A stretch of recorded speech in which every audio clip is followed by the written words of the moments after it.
Oh, and don't forget to take these out when you leave, or you get a chalk like that.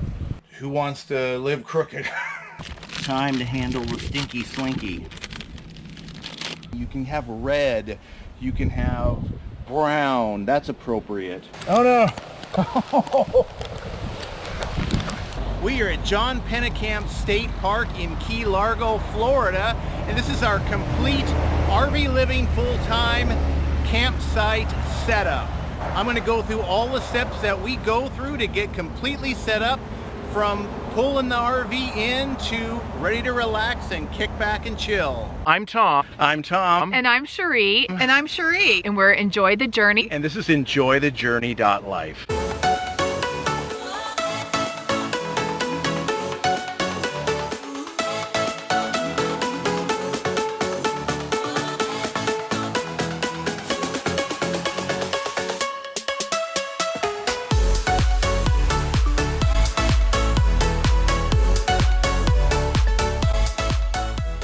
I'm Tom, and this is EnjoyTheJourney.Life.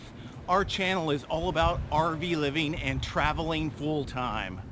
If you are brand new to our channel, make sure you hit that subscribe button down there, ding that little bell, and that way you'll get notified when we release a brand new video. All right, got our paperwork, so got to hustle in to the site here.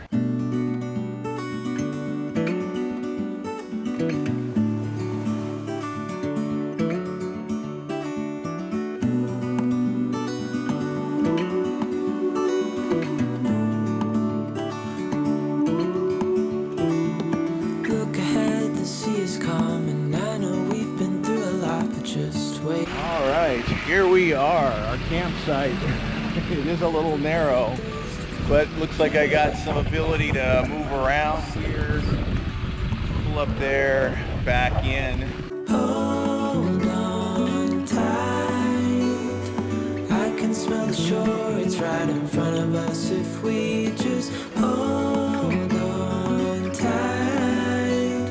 This vision that I saw is getting closer every dawn. We are dreamers of the shore.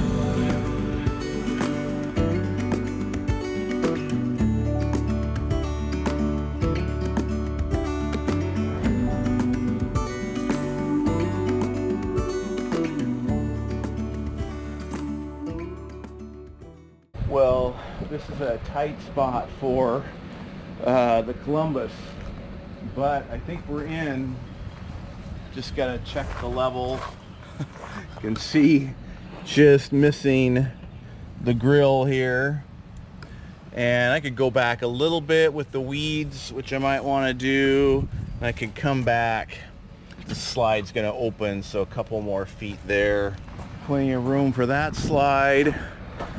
I'm not straight back, but I like, since it's a narrow site, I gotta be able to bring all three of these slides out, so I'm going to leave it that way, and we'll come back here, and I've got plenty of room for the main slide right here, and walkie-talkies. There's like the first tip: have walkie-talkies, because it makes it so much easier when you've got someone to talk to and guide back. And so we can see right here the slide's going to open out right here, and we're going to miss the grill by a couple of inches, but yet we take advantage of the full length of this site. And I am all the way back in the weeds here, so so the very first thing, and maybe the one thing that we didn't do that we often do, is go scout a site out in advance in the car. I'll just stay parked at the entrance to an RV park. We'll jump in the car, we'll race out and take a look at it. If it seems pretty straightforward, like a pull-through site, we won't do that. This is definitely one we could have taken a look at, but I was fortunate here it could have been a lot more challenging. We've got actually a turnaround over here that allowed us to have some space, and even backing up this RV for, oh my gosh, 6-7 years now. I still don't get it perfect the first time, and so if it takes you a few times, that's fine. Okay, so now that we are ready to stop and disconnect and get all set up, we got to check the level. And I don't use a fancy level. It's not an automatic leveling system. I just got a cheap little level. I think I've got something nicer in the toolbox, but we often go by how it feels inside here. We're all closed up from traveling. Open up this door. It's swinging a little bit. We'd like it to like stop there. That's not too bad. You can see, ouch. We had a few things kind of move around. I slammed on the brakes a couple of times getting here. You can see we've got stuff that's fallen forward. I did have a container fall out when I opened up here, but no spills, nothing broken. That's good. Fridge is cold, 33 degrees. I'm happy about that. So, you know, propane's still on. Truck is still idling, but this level here, and I use the counter here. Actually looks pretty good right there. Look at that, the kayak's back there. First time riding back there, and I think it's fine. Hopefully slamming on the brakes, we didn't have any issues with the cabinet that they would be bumping into. And I'll develop a checklist from this and make that available for free. And some of these don't have to be done exactly in this order, and some do. So I'm going to do the order that I would normally do it, and you know, depending on the kind of RV you have or the camping situation, the spot that you're in, you might do it differently. But this is how I'm going to do it for this particular spot. I'm not leveling anything right now, but I can show you, had I need to level, what would happen over here. If I had to level the RV, bring up one side or the other, simply would pull up a couple feet and place these like that, or a little higher. You could place that right there, kind of like Legos. So from right here, I would pull up, and Cherie could just push these in, and I'd back up right on top of these. Okay, the first thing for disconnecting is there's a tiny little safety lock here. We have the ocean brake here attached with this cable right here. I've got this tiny little lock that's kind of a reach to get to, but it keeps that from flying off while we're traveling. So we're going to disconnect that right there, and it shows I'm going to have to do some adjusting because I can't pull this out yet. This is I don't know the technical term for this, but this has to pull out in order for me to disconnect the hitch. I'm going to open the tailgate of the truck. So in order to disconnect, we have to place the chocks. I've got my smushed chock here that still works, and we'll place those right now. I've got a dual axle fifth wheel. Some people have a single axle if you got a smaller RV, and chocks can look a lot of different ways. These are just basic, probably from Walmart or Amazon. We'll put a link in our Amazon store if you want to try to get something just like this. But you can spend anywhere from probably $5 or $10 up to, you know, maybe, I don't know, 50, 60 bucks. But this is how I place them on the inside between the two axles, right up against the tires here. That way there's not going to be any forward or backward movement. That's going to be important because I'm going to have to put a little bit of pressure on the chocks in order to disconnect from the truck. So we'll place these on the other side. once again on the inside, just like that. And don't forget to take these out when you leave, or you get a chalk like that. So now let's disconnect the truck. So next, I've got to bring down the front jacks right here so the trailer can sit by itself before I disconnect it. And what I'll do is we're going to use some new leveling jacks that I got at Amazon here. They kind of work like Legos. And place one right there, just so this provides a more stable surface. And there's a lot of different solutions for that, but this is what I'm using right now. I'm going to run over to the other side here.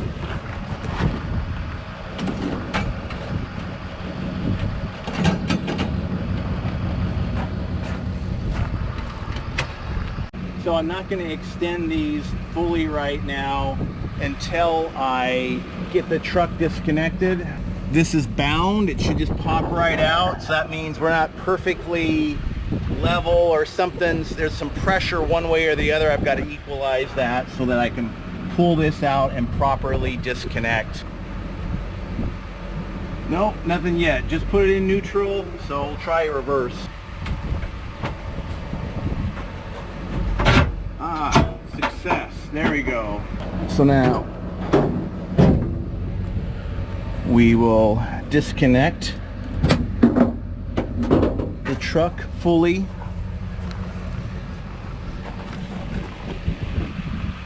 And extend. And what we're looking for, we're going to raise this up. I will be looking for just a little bit of daylight to come between the truck and the trailer right here, knowing that it's safe to pull out completely. 'Cause right now there's not enough height. If I pull out now, the trailer's going to drop. There'll be a thud. It's not the way we want to do it. So we're going to raise it up just a little bit. Then we'll be able to fully disconnect. You'll hear some pops as the truck groans with excitement of getting rid of all the weight of the trailer. I can feel the truck going up as I'm raising the RV, taking all that pressure off the tires. Okay, now I can just start to see a little glimmer of light. You probably can't see it on the camera. It's just barely there. So that means we're good to disconnect.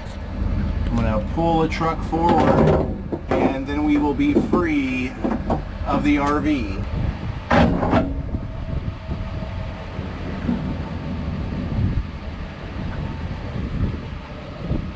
Yay, success. So kind of a narrow sight. So I'm going to get on the big side here so Cherie can park the Prius on the other side so we can all fit in here like we're supposed to. And I guess that's a little tip, that you always want to be as far into your sight as possible. Some people will like be hanging way out into the road here, and it's pretty wide right here, but a lot of them are really narrow, and you risk getting hit by accident or just causing other RVers some issues moving around. So you want to be at least a couple 3 feet into your sight is what I would recommend. Oh, we're getting a few showers. Hopefully this won't be a washout. Oh, and since I'm right here, I don't know what step we're going to call this. What I like to do with the safety brake here, I'll stop calling it the ocean brake. I like to tuck it back up inside here so it's not hanging down. Just back up inside the hitch here. And the cord that connects all the power and everything, I wrap around this way and stick back up in here. Oh, I'm getting rained on some more. I'll grab the lock that I'm not going to put on this time because we'll probably park the truck and it'll be in front of this, so I'm not real concerned. This lock right here, I would normally stick on here, just extra precaution that someone doesn't pick up your RV and drive off when you're out adventuring. And why not? Why don't I put that on there for demonstration purposes? So I got this master lock, trailer lock on Amazon, and this is great. You know, if somebody really wanted to get through this, they probably could, but what I think about security is you just want to have as many layers as possible. Even if it's an easy to break through layer, it's just one more harder thing it is for someone to have to steal something. So I'm going to take that and it just slides over. I'll show that right here. Just pop that key out and close that up. Keeps it nice and dry inside there from weather. A little bit of rust from a few years of use, and just like that, I feel more secure.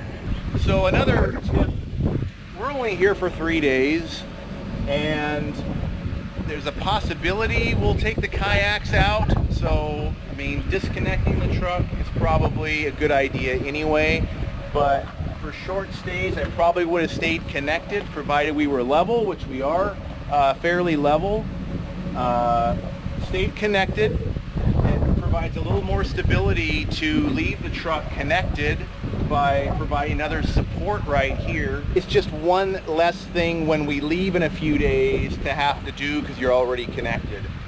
But for demonstration purposes, I wanted to disconnect, plus I can back in to this spot and give Cherie more of a spot to pull in. And when and if we take the kayaks out here, the truck will be free and ready to throw the kayaks on.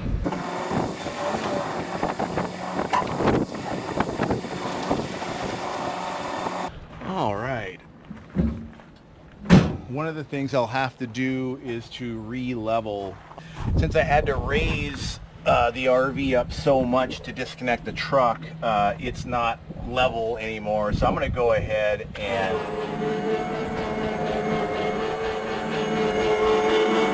lower it a little bit. And this is a guessing game. I don't have automatic leveling like I mentioned before. I'm just going to make a guess right now, and then I'll be checking that level here shortly. And because I have an older truck, 2006 Chevy Silverado 3500, my mirrors here are manual, and you want to push these in. I think it took me a while to even realize that they came out. So a lot of the newer trucks, there's an electric control inside, and you can do that. But I don't plan on updating my truck anytime soon because, I mean, it's a diesel. It'll run forever. It's got almost 200,000 miles on it. And I've got one more payment left.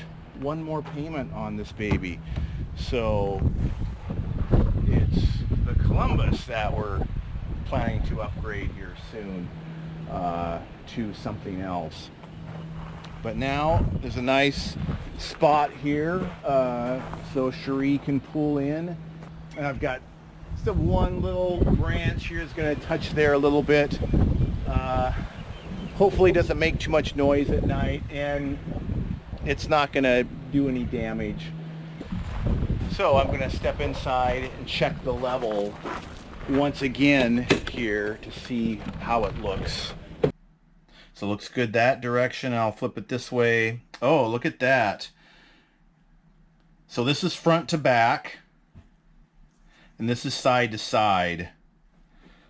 Side to side is what I would have to use those leveling blocks for the Lego pieces. And this right here, I would have to use the front jacks, which I just dropped, and I guess I've done this enough times to kind of know where it needs to be, just guessing.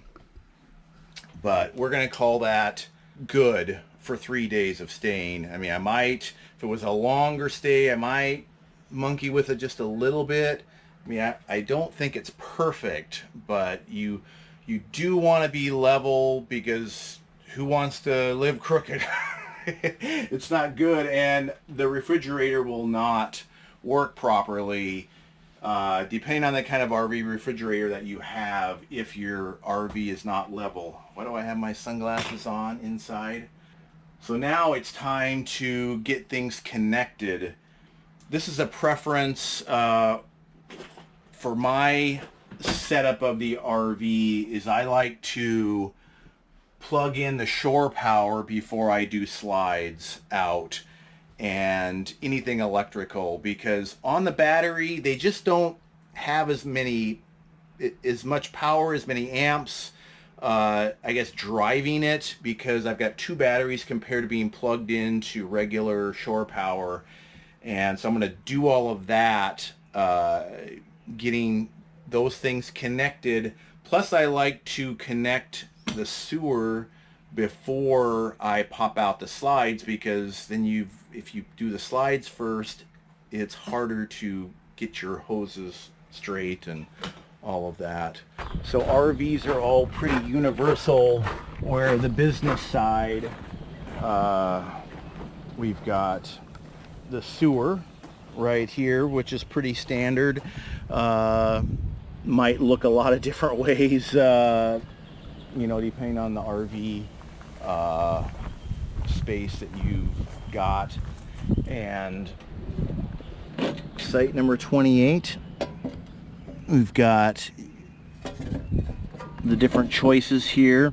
There's your standard 110 like household plug-in. Everybody recognizes that. Here's your 30 amp connection, slightly different plug. We have an adapter if we had to use that, but we have a 50 amp, and that's preferable. Look out, sometimes you find wasps will make a nest inside here. So be careful when you open these up. You never know what kind of surprise you'll find. Maybe a spider or something like that. Oh.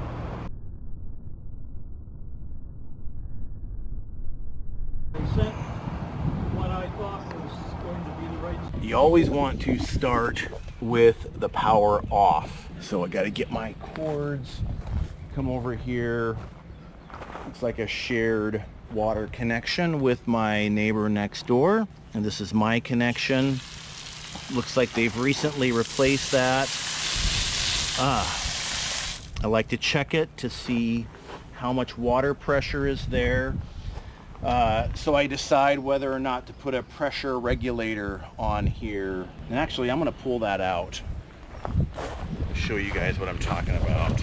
This is a pressure regulator. If there was a lot of pressure here, I would put this on, but I don't think it's too much. And what I found out by using these, we really don't have a lot of pressure in the shower, and we like lots of water pressure. We're already dealing with a lot less pressure in an RV shower than a typical home shower. It's because we're just relying on a hose, but it's not too much, because if this is too much, you can damage your pipes inside your RV. So you can be safe with one of these every time, maybe have a little less pressure, but not have to worry. I, on the other hand, would like more of a shower, so I'm going to use this on full. I think that's going to be better for our situation.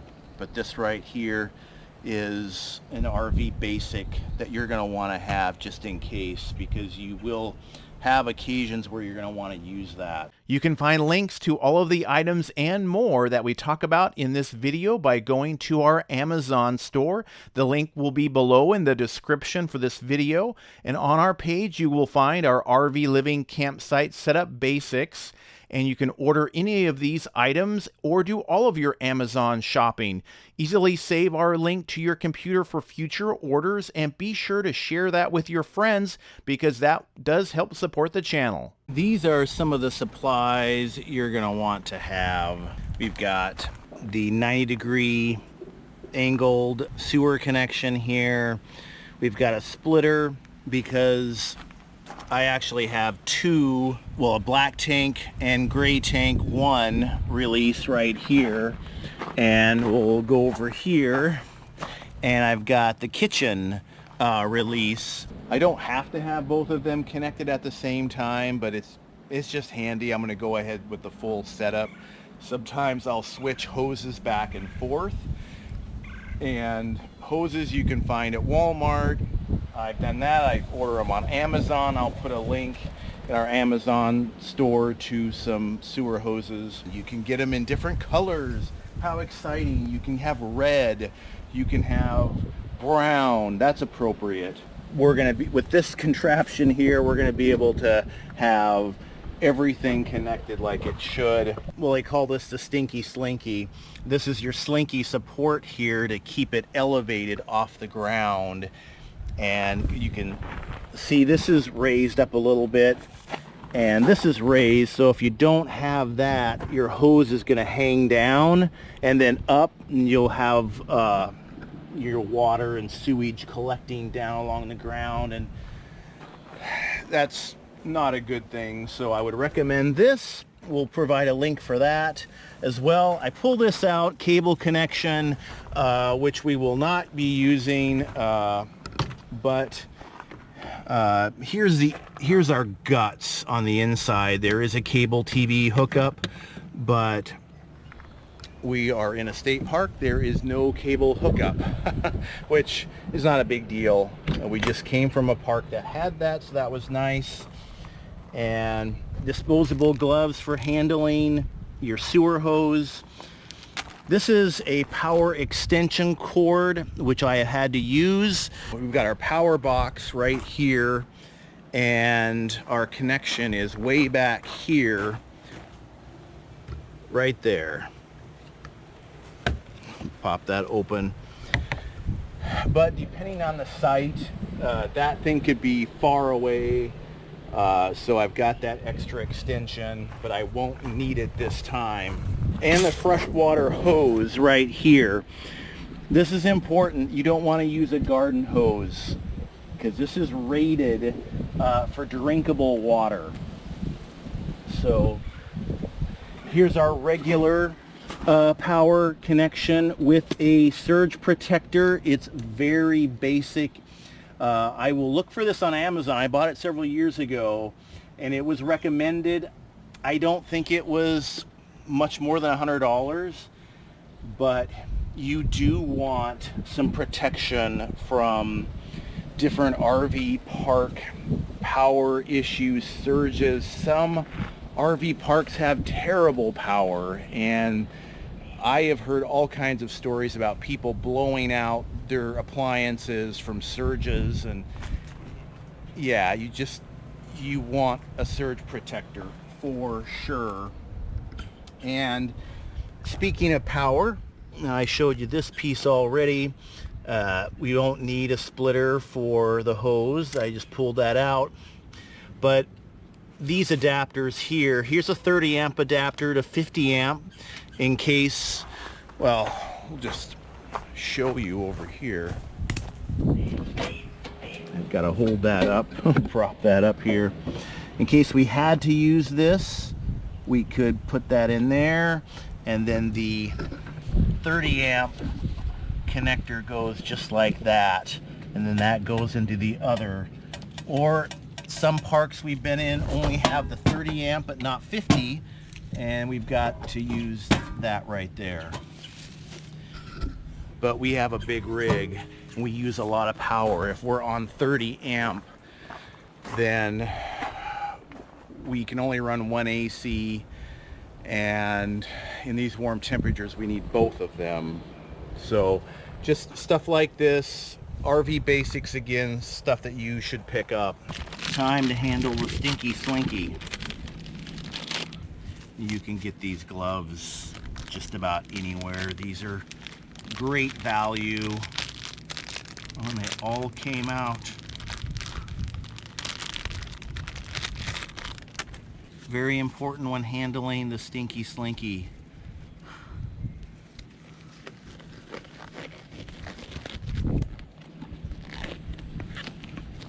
So depending on your RV, where they put the Stinky Slinky is going to vary. Ours are inside the back bumper behind these caps here. And these caps do pop off by accident sometimes. I've lost caps before. I've had a sewer hose hanging out. It was nice that Cherie was able to catch that and tell me about it, or I would have lost that sewer hose, and that wouldn't have been good. So I'm gonna pull those hoses out of there, and then we're gonna get this sewer connected here. I need 2 of these to make the distance from the kitchen slide all the way over here. These I think are 10 feet, but I don't try not to stretch them that long. Go ahead and stick that end in there. And the short hose here. Oh, I'm gonna have to turn this a little bit here. There, it's kind of reaching the limit of the short hose here, but this will be perfect. So before I pop off the cap, very important lesson here is to make sure that the valves are closed. So the black tank valve right here, we've got the gray tank valve right here, and they are both pushed in. You want to make sure they're pushed in, because if they are open and there's still liquid in there, then it could all come pouring out when you do that. And now occasionally there'll be some leftovers there, things settling, driving around, could drip out a little bit, but yeah, you don't want a lot.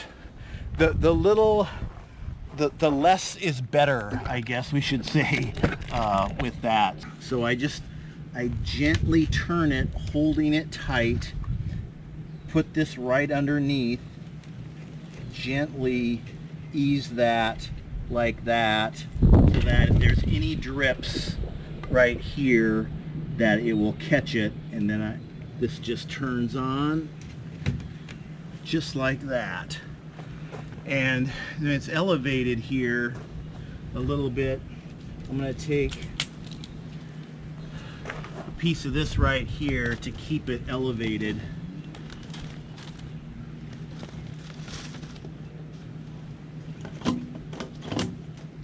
Just like so. We'll use the long one right here for this connection. It goes from taller on this side to shorter right here. So this side will go over by the actual connection to the trailer, and it will end up right here at the sewer connection to the park. These different lengths will just connect together really easily. The valve is right here. It's pushed in. Carefully open this up. Just a few little drips. All right. So these are one-time use gloves. Carefully peel them off so you're not touching the outside with your fingers, and then dispose of these right here. You're done with the nasty part of the setup here. But I'll show you what we have here. All supported along here, just like so. So now that we have the sewer connected, we want to be able to take showers. We're going to go ahead and open the galley tank, which is a gray tank. So now we can wash clothes, take showers, not worry about filling up the tank. We will go over here and open up the kitchen as well. Let's do power next. Why not?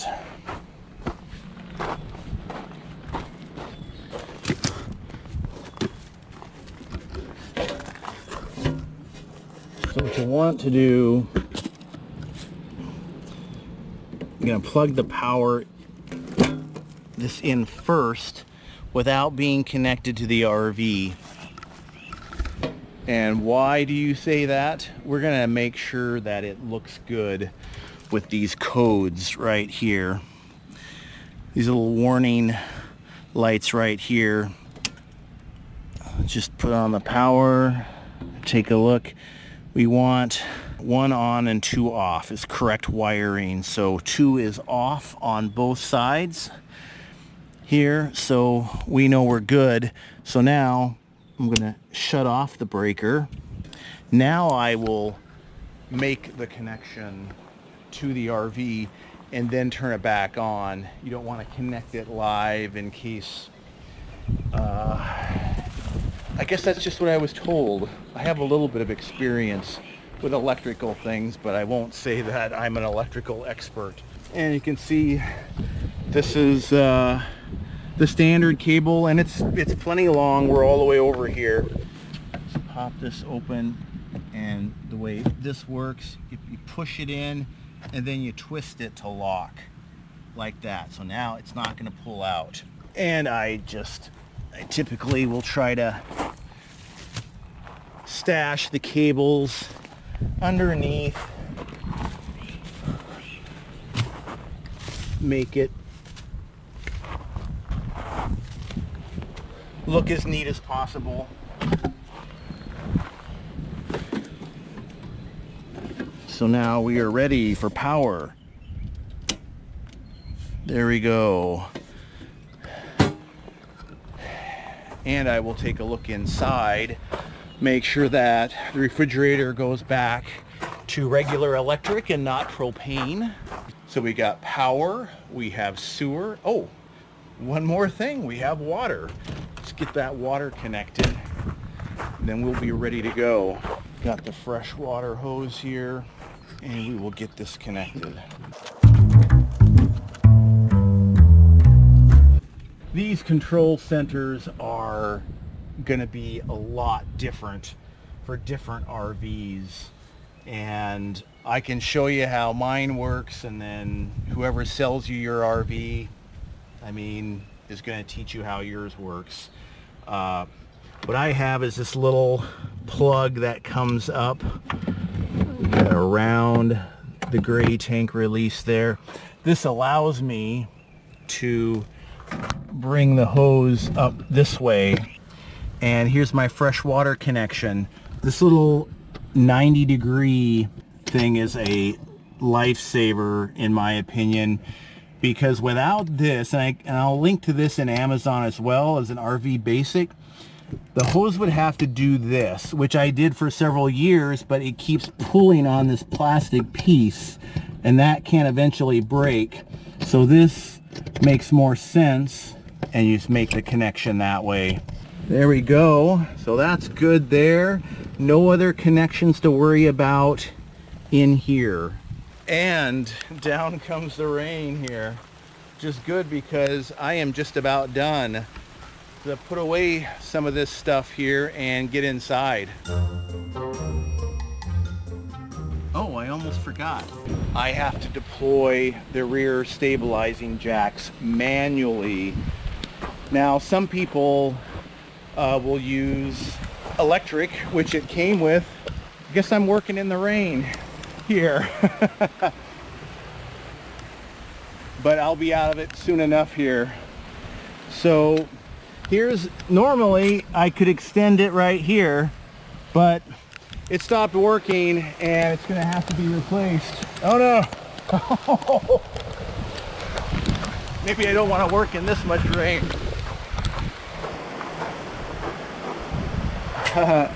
I'll let it stop a little bit before continuing. I'm lucky I've gotten through most of the setup before it really started raining. Some people have to set up their entire camp in the rain or in the dark, and I've done that too. That's not fun. Need a couple more of these to put underneath the rear jacks. And again, these could look a lot different.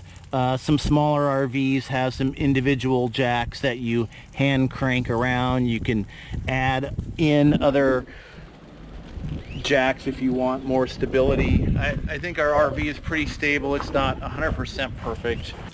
I'm getting dripped on here. Place that jack pad.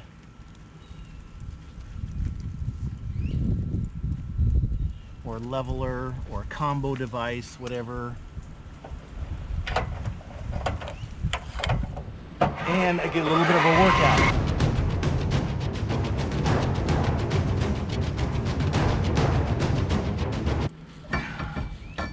Get most of the way down and move these to where they need to be.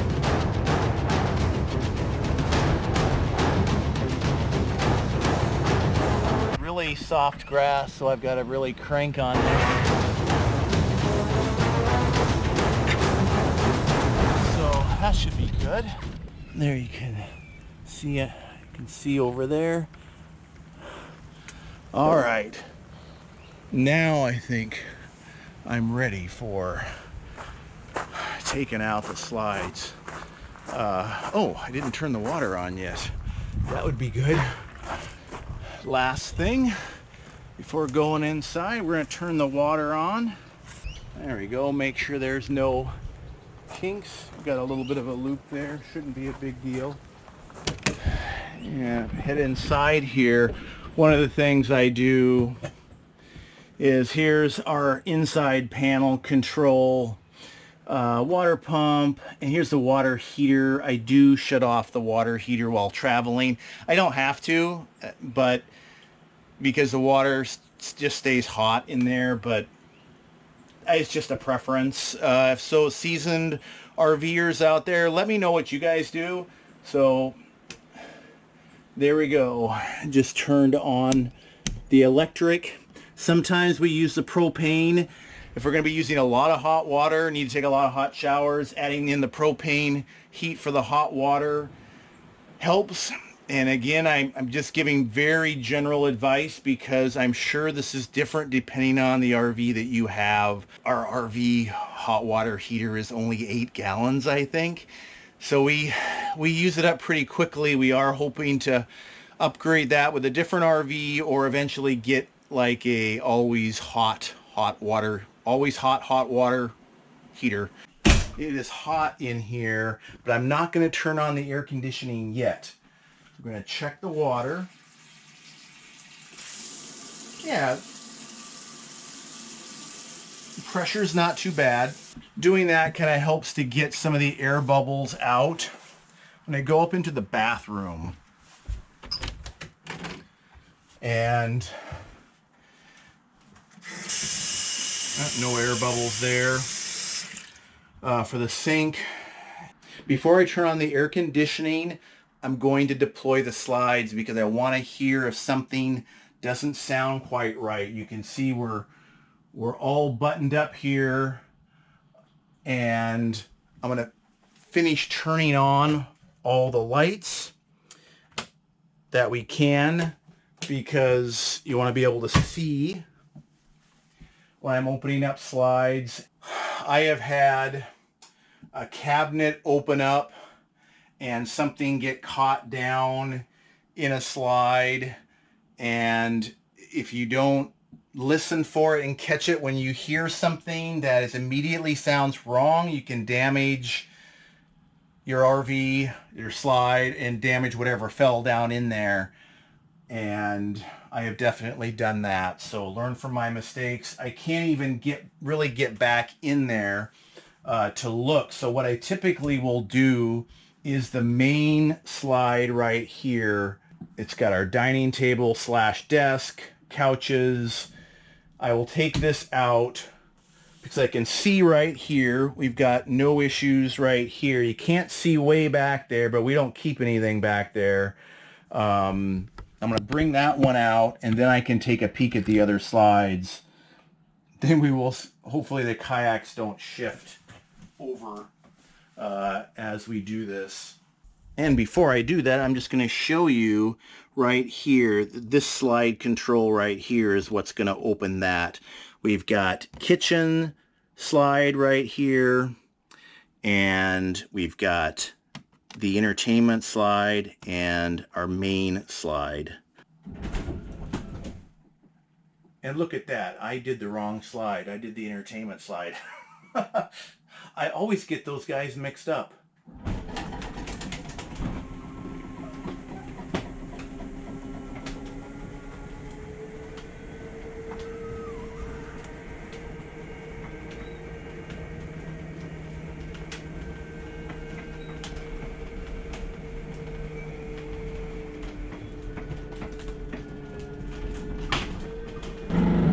All right, and you hear that little noise is the clutch. You don't want to do it past that point. And you can see how packed in we are here.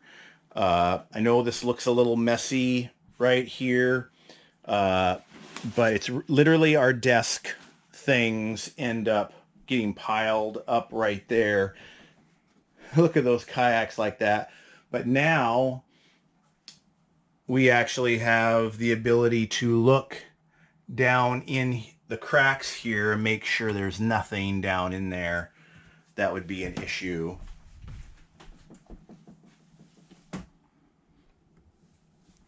Nothing down there. My TV gets adjusted a little bit there. But there's a little secret hiding spot behind the TV. I'm able to keep a couple of suitcases, small carry-on suitcases right there. And that's like secret hiding space or secret storage in an RV if you have a similar setup like that. So now we are good to take out these other slides, and I need to make sure the kayaks are not going to fall, so we'll keep an eye on that.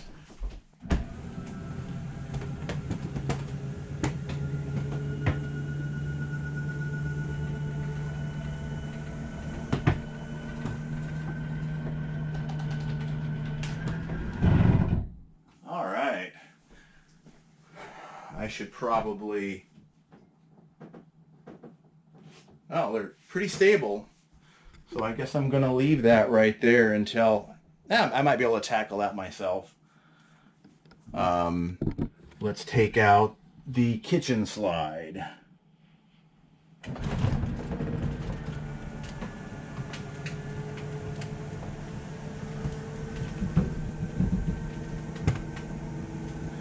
There's always some snap, crackle, pops. I assume all of that is normal because in my experience, it is. And voila, we have our living space. You know, this can be done in any particular order. We've got the dining table flap here. Pops out. This has to fold down, of course, for setup. So there's our full dining table workspace setup. Oh, this was actually new that we tried. It seemed to work out, but we actually have a regular lamp now. It's not on, but Cherie got some Velcro and we Velcroed that down. And it did stay in place because she likes it to look a little more homey in here. So that's a nice touch. And one more slide, then we're going to get some air conditioning on in here because it's 88 degrees in here. It gets hot. Now, I know this is going to look messy, but the excess stuff that's on the floor or up here on the dresser area it all gets put on the bed. I've got, you know, some of the business equipment, laptop, computers, drone, YouTube stuff. You know, I just toss it in here for safe traveling. The bed seems to be a good spot to have stuff travel. And let's go ahead and open up the bedroom slide. Here we go.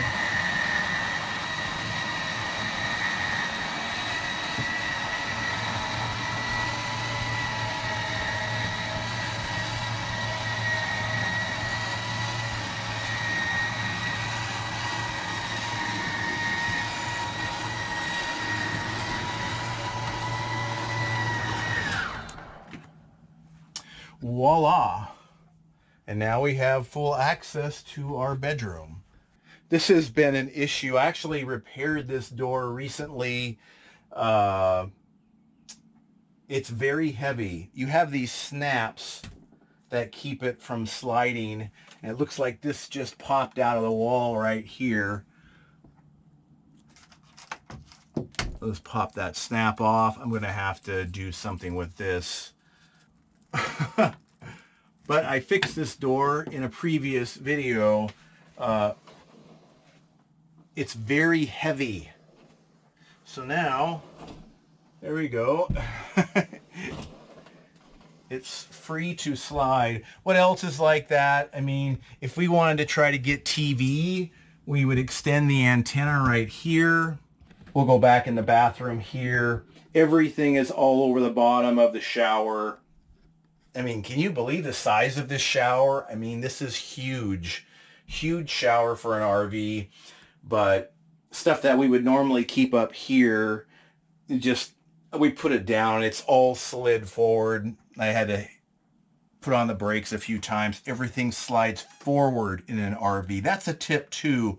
When you're packing stuff, just realize it all moves forward, not backward, so that you want to have stuff on the front side of the RV or the truck side of the RV, because that way it doesn't slide across the floor and scratch something or bang something if there's an, you know, some kind of issue like that. And let me show you this snap right here, because right now I can't open or slide the shower door closed. That comes free, and now we're free to be able to shower, which after 88 degrees in here in this Florida heat, I need a shower. What else can I show you in here? There's a few things like the kitchen rug here that goes right there.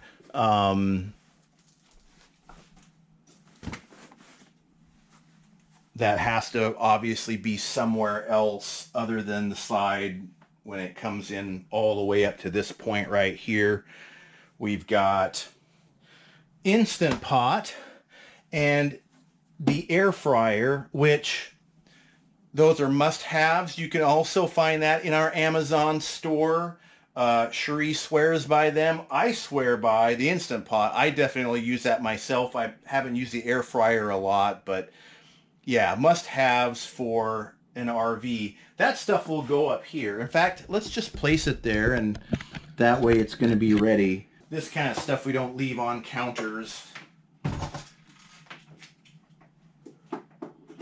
Actually, Instant Pot goes right here. Air fryer goes right there. And tomatoes and miscellaneous things go up like that. And you guys might be wondering why we have this stuff right here riding on the floor while we travel.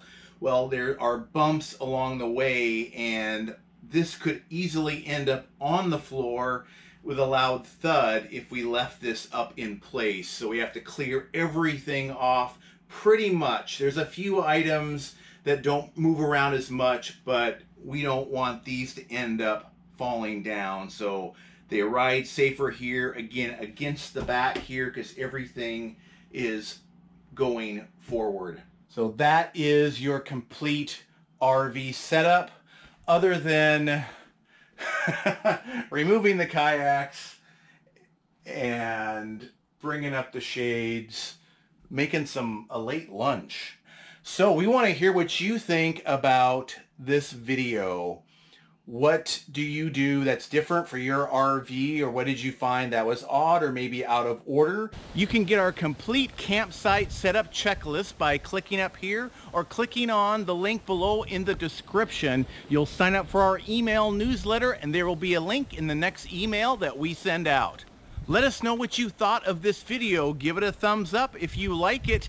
And if there's anything that we need to add to the list, make sure you let us know in the comments below. Thanks so much for watching, and we will see you guys in the next video.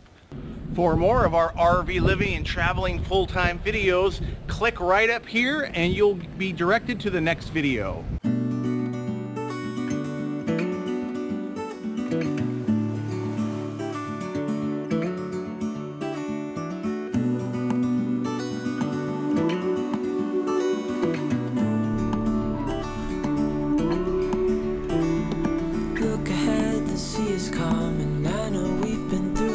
Just wait,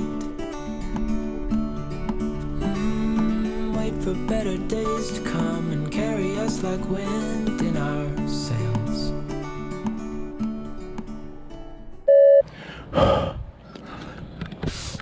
Gosh, there are monkeys back here. Hear a lot of rustling around back here. There's a lot of wildlife here in the Keys. So maybe a large iguana. You'll sign up for our email. Let's see here, make sure. You can get our complete setup